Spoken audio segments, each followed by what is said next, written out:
basta masunod ka lamang. Babaguhin ko ang lahat, masamang gawain ay iiwanan. Gagawin ko lahat-lahat basta mapasagot ka lamang.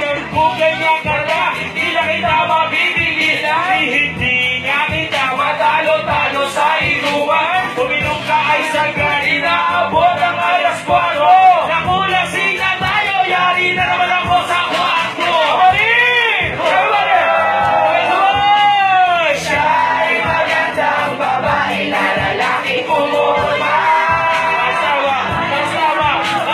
Siya ay magandang babae na lalaki pumulma. Ano na gawin? Tara! Oh, siya ay magandang babae.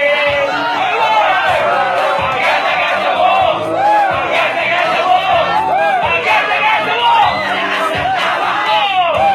Ang ganda-ganda mo! Ang ganda-ganda mo! Ang ganda-ganda mo! Malakas ang tama!